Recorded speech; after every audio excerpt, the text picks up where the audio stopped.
ওম শান্তি। আজকে ২৬ নভেম্বর ২০২১ আমরা শুনছি বাংলা মুরলীসার। আজকে বাবা বলেছেন, বাচ্চারা, আমি এসেছি তোমাদের বেশ্যালয় থেকে শিবালয়ে নিয়ে যাওয়ার জন্য। শিবালয়কে বলা হয় সত্যযুগ, আর সত্যযুগের সেই সুন্দর দৃশ্য নিশ্চয়ই তোমাদের চোখের সামনে ফুটে উঠেছে। আমি এখান থেকে তোমাদেরকে ওইখানে নিয়ে যেতে এসেছি। বাবা বলছেন, তোমরা সঙ্গমযুগী ব্রাহ্মণরা না আছো বেশ্যালয়ে, না আছো শিবালয়ে, তোমরা এখন সঙ্গম যুগে। তোমরা আছো আমার কোলে, আমার নয়নে, আমার হৃদয়ে। এখন তোমরা বেশ্যালয়ের যত বিকারী সম্বন্ধ আছে তার থেকে তোমাদের আসক্তি কমাতে হবে। এ সংসারে সকল কিছুই হলো মায়া। এখন তোমাদের মমত্ব বোধ হলো ভবিষ্যতের সম্বন্ধের জন্য। ভবিষ্যতে তুমি সত্যযুগে যাবে, কৃষ্ণের সঙ্গে খেলাধুলা করবে, কৃষ্ণের রাজ্যে দুনিয়াতে আসবে, বিষ্ণুর রাজ্য দুনিয়াতে আসবে। আর তোমরা হলে রাজযোগী, বাকিরা হলো যোগী। যোগীরা এই ভগবানের কথা জানে না, আর দুনিয়াতে যোগীর কোনো অভাব নাই, কিন্তু রাজযোগী হলে তোমরা অল্প সংখ্যক আত্মা। বাবা বলেছেন, তোমরা ব্রাহ্মণদের মতো উঁচু সেবা আর কেউ করতে পারে না। তোমরা জগতের এখন শ্রেষ্ঠ কল্যাণকারী সেবা করছো, কারণ আমরা ব্রাহ্মণদের সেবায়, এখন তোমাদের ব্রাহ্মণদের সেবার আমি স্বয়ং শিব বাবা এসে উপস্থিত, আর আমি তোমাদের জন্য এখন নিমিত্ত হয়েছি। আমি তোমাদের সঙ্গে আছি, আমি তোমাদের সাথী, আমি তোমাদের এখন সাজন হয়ে এসেছি। তোমরা সখী, এখন স্বজনী, এখন তোমরা জ্ঞানে অলংকারে তোমরা এখন সাজছ আমার সঙ্গে ঘরে ফিরে যাওয়ার জন্য। আর বাবা বলছেন, আমি তোমাদের সত্য পিতা, টিচার এবং সদ্গুরু। সত্যকে সুপ্রিমও বলা হয়, কারণ আমি গুণে অনন্য, আমি সুপ্রিম, তার জন্য আমাকে সুপ্রিম ফাদারও বলা হয়। আর আমার দ্বারাই তোমরা স্বর্গের উত্তরাধিকার প্রাপ্ত করছো। এই নশা তোমাদের থাকে কি? এই নশা তোমাদের চড়াতে হবে। একটি কথা স্মরণ রাখলে সারাদিন তোমরা খুশিতে ভরপুর হয়ে থাকবে। আর তার বোঝানোর জন্য তোমাদের পুরুষার্থ করতে হবে। নিজে যদি তুমি শিক্ষা না ধারণ করো তো অন্যকে তুমি বোঝাতে পারবে না। সর্বপ্রথম তিনি হলেন আমাদের পারলৌকিক পিতা। এই কথাটা তোমরা হৃদয়ের অন্তঃস্থলে তোমরা গেঁথে নাও। সৃষ্টিচক্রের আদি মধ্যের অন্তের জ্ঞান তিনি প্রদান করেন।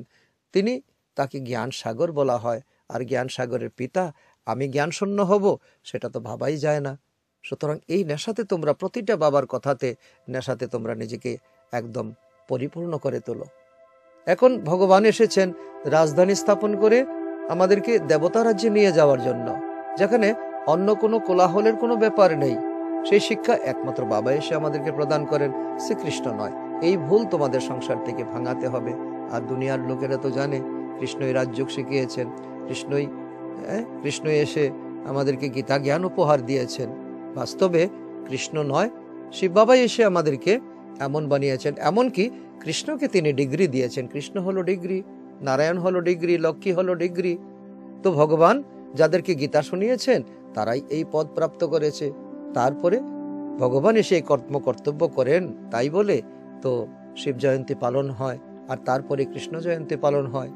বাবা এসে আত্মাকে এখন শতপ্রধান করে নেওয়ার জন্য এখন শিক্ষা প্রদান করছেন, আর তার জন্য যোগের শিক্ষা দিচ্ছেন। রাজযোগই হলো একমাত্র শিক্ষা, যার দ্বারা বাবা পুরাতন দুনিয়াকে পরিবর্তন করে নতুন দুনিয়াতে নিয়ে যাওয়ার জন্য বাবা এখন আমাদেরকে শিক্ষা দিচ্ছেন এবং সতর্ক করছেন, বাচ্চারা এখন সেই মহাভারী যুদ্ধ হবে মিসাইলের দ্বারা। মিসাইল ব্যবহৃত হবে, অর্থাৎ থার্ড ওয়ার্ল্ড ওয়ার এখন আসতে চলেছে। তার জন্য আমাদের সাবধান থাকতে হবে এবং আমরা যোগে বসেই আমাদের শরীর ছাড়তে হবে। এই অভ্যাস প্র্যাকটিস এখন আমাদের করতে হবে। আর বলাও হয় তো পাণ্ডবদের বিজয় হয়েছিল, অবশ্যই স্বরাজ্য তারা পেয়েছিল, তবেই তো যেভাবেই তাদের মৃত্যু হোক না কেন স্বরাজ্যে তো তারা আসবে। শরীর যেভাবেই তারা ত্যাগ করুক না কেন, কিন্তু রাজ্যতে তো তাদের আসতে হবে। কিন্তু শাস্ত্রে দেখানো হয়েছে তারা পাহাড়ে গিয়ে গলে মরে গেছে। একটা কুকুরও ছিল, কিন্তু নিয়ম বলে কেউ হিমালয় গিয়ে শরীর ত্যাগ করে না, কারণ সেখানে অতীব ঠান্ডা এবং বরফ সম্মিলিত পাহাড় এলাকা, সেখানে কেউ গিয়ে মৃত্যুবরণ করে না। যোগের শিক্ষা তো এখানেই তোমাদের প্রাপ্ত করবে।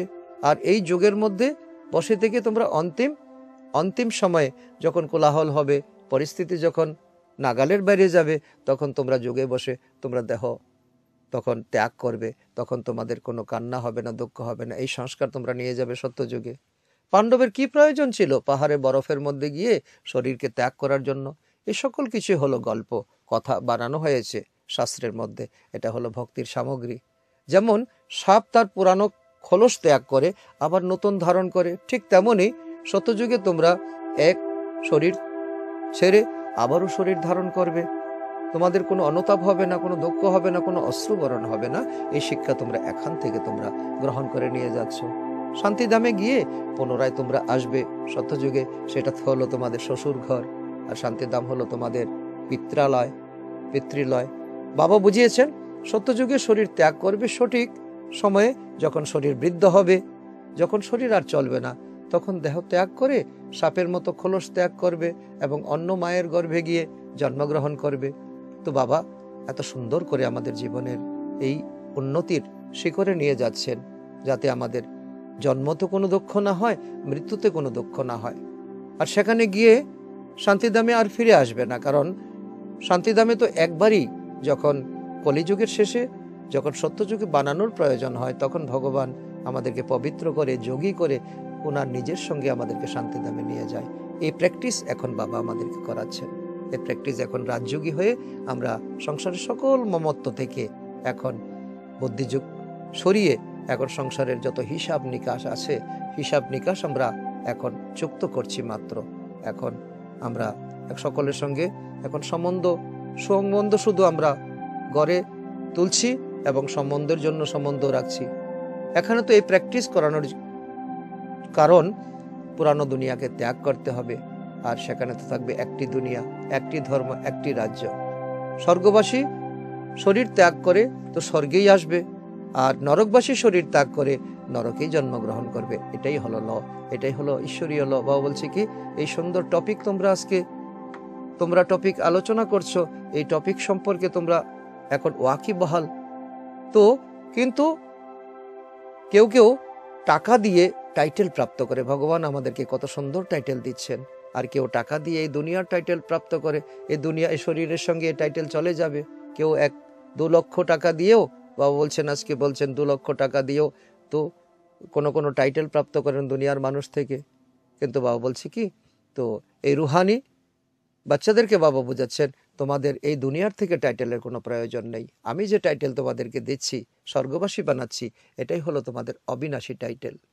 আর এই বাবাই তোমাদের স্পিরিচুয়াল ফাদার, তাকেই তোমরা আহ্বান করো, হে পরমপিতা এসে আমাদেরকে পথিক থেকে পাবন করে তোলো।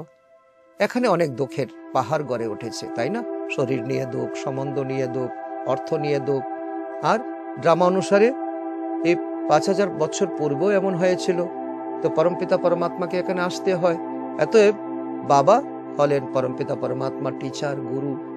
তিনি ওনাকে খুব ভালোবাসতে হবে, এটাই হলো প্রথম নিয়ম।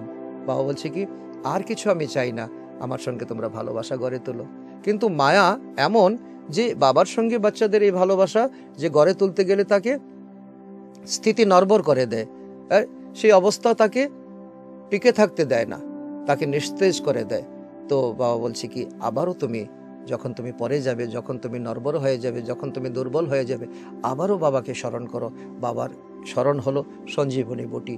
আবারও তুমি দাঁড়া হয়ে স্ট্যান্ডিং পজিশনে তুমি দাঁড়াতে পারবে। তো বাবা আজকে এই সুন্দরভাবে আমাদেরকে শিক্ষা দিয়ে এই মুরলির সারে আমাদেরকে একদম সাজিয়ে তুলেছেন, আর সঙ্গে করে নিয়ে যাবেন। সকল স্বজনীকে সাজাচ্ছেন। আজকের সুন্দর বরদান, কোমল ভাবকে কামালের অর্থাৎ চমৎকার করে দেখানোতে পরিবর্তন করে মায়াজিত হয়ে শক্তি স্বরূপ হব। কোমল ভাব, আমাদের অনেক কিছু বাবা বলে কি, যে এখন আমাদের যুগযুক্ত হয়ে যুগের শক্তি আমাদের এখন গড়ে তুলতে হবে। আর তাতেই আমরা এই শক্তি, যখন আমরা বাবার শক্তিকে অনুভব করতে পারবো, বাবার গুণকে জীবনে ধারণ করতে পারবো, তবে আমরা মায়াজিত অনায়াসে হতে পারবো। আর এই মায়াজিত হওয়াই হলো সব থেকে বড় প্রশিক্ষণ, সব থেকে বড় শিক্ষা। আজকের স্লোগান, ত্রিকালদর্শীর সিটে সেট হয়ে প্রতিটি কর্ম করো, তাহলে মায়া দূর থেকে নমস্কার করে পালিয়ে যাবে। আর এটাই তো বাবা চাইছেন, আমাদেরকে সম্পূর্ণ শিক্ষা দিতে, যে মায়া যাতে দূর থেকে নমস্কার করে চলে যায়। আচ্ছা, ওম শান্তি।